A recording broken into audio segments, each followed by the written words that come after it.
दुकानदार है उससे 150 लोग जुड़े होते हैं, सर उनको बचाने के लिए कुछ किया जा रहा है? जैसा अभी आपने टीवी पे देखा, बीजेपी वाले कांग्रेस को जो है आरोप लगा रहे हैं और कांग्रेस वाले बीजेपी लगा रहे हैं। हम तो दोनों से ही परेशान हैं। हमारे को आज तक समझ में नहीं आया कि आज इस जब ये कोरोना संकट चल रहा है, इसमें राजनीति नहीं होनी चाहिए, व्यापार नीति होनी चाहिए। सारा देश इसमें परेशान हो रहा है और ये एक दूसरे के ऊपर आरोप लगा रहे हैं। असल में इन लोगों की जो नीयत है, चाहे वो केंद्र सरकार हो चाहे राज्य सरकार हो, हम लोग इनकी नीयत पे ही हमें शक होने लगा। राजस्थान के मुख्यमंत्री सियासत कर रहे हैं। आज आप ये देखिए, आप या तो बोल लो या मैं बोल लूं।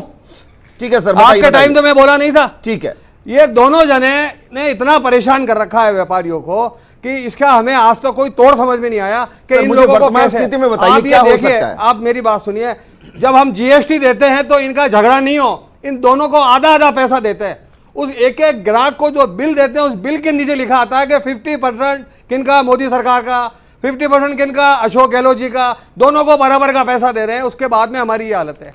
इन्होंने इतना परेशान किया हुआ है। आज की तारीख के अंदर हम दुकानदारों के लिए कह रहे हैं, ये कह रहे हैं कि हमारी जो है अर्थव्यवस्था खराब हो गई, ये हो गई, दुकानें खोल दो, ये खोल दो। हमने इनको यही कहा कि आप या तो ये कह दो कि दुकानदार तुम आत्महत्या कर लो, उसके लिए अगर है तो आप तैयार हो जाओ, नहीं तो आप ये तो कम से कम करो कि दुकानें खोलने से पहले हमारे को हमारे सुरक्षा के लिए कोई उपकरण तो दो।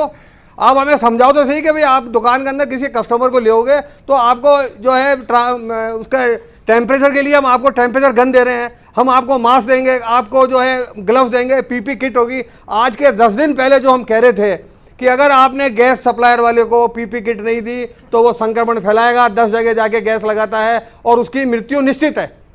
उसके अलावा हमने सब्जी वालों के लिए कहा, हमने किराने वालों के लिए कहा, लेकिन ये लोग सुनते ही नहीं है। और आपने अखबारों में देखा होगा पिछले 10 दिन में जो जो चीज़ें मैंने कही है वो सारी चीज़ें हुई है। दुकानदार मर जाता है, उसके मरने के बाद में ये एक पैसा उसको मुआवजा नहीं देते हैं और ये और कहते हैं कि दुकानदार तू जब मरा था वो आखिरी बिल कौन सा काटा तूने, कि साहब ये 10,000 का बिल, इस आखिरी बिल के अंदर का 500 रुपया तुम केंद्र को दो और 500 रुपया तुम राज्य सरकार को दो और तुम्हारे घर वालों को बोलो कि डेड बॉडी उठा के ले जाए और शमशान में जला दे।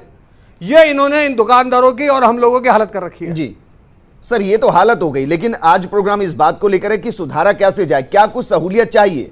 अगर उद्योग धंधों को शुरू करना है, छोटी दुकानों को शुरू करना है तो चाहिए क्या? हमको सबसे पहले तो सुरक्षा चाहिए, उसके अलावा कोई आर्थिक पैकेज हमारे को दिया जाए। इसके अलावा इनको चाहिए कि बैंकों को बोले कि ये ज़्यादा से ज़्यादा जितने भी जिनके इनके पास जिन्होंने आज जो प्रॉपर्टीज रख रखी है बैंकों ने, किसी ने 5 करोड़ की प्रॉपर्टी रखे, किसी व्यापारी को या किसी उद्योगपति को, किसी फैक्ट्री वाले को 1 करोड़ का लोन दे रखा है जी, और तुमने 5 करोड़ का माल दबा के अगले को 1 करोड़ दिया है, तुम उसको 2 करोड़ रुपए दो, 2.5 करोड़ रुपए दो, तुम उसको तो कम से कम इतना पैसा तो दे ही सकते हो ना, तुम्हारा पैसा तो सेफ है। उसको ये देंगे नहीं, लेकिन ऐसे जनों को दे देंगे जो पैसा लेके देश से भाग जाए। आज की तारीख में अगर इस व्यापार जगत को बचाना है, आज ये कह रहे हैं हमारे पास में किराया देने की, तनख्वाह देने के लिए पैसे नहीं है। 40 दिन के अंदर ही आपकी जान निकल गई।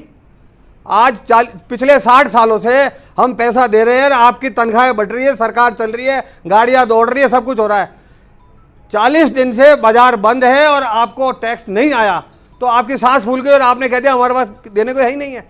और आज जब हम मांग रहे हैं कि साहब आप हमारे को दो, तो 40 साल से जो हमने 60 साल से हमने जो लाखों करोड़ों खरबों रुपया कमा के दिया वो तो हो गया बेकार, वो तो हमारे पास है ही नहीं साहब। उसका तो आप हमें कुछ दोगे नहीं। किसी को गैस दे दिया, किसी को आपने चावल बांट दिए, किसी को गेहूं बांट दिया और कुछ नहीं तो ऊपर से दाल 2 किलो फ्री दे दी। व्यापारियों को आपने आधा किलो दाल भी नहीं दी।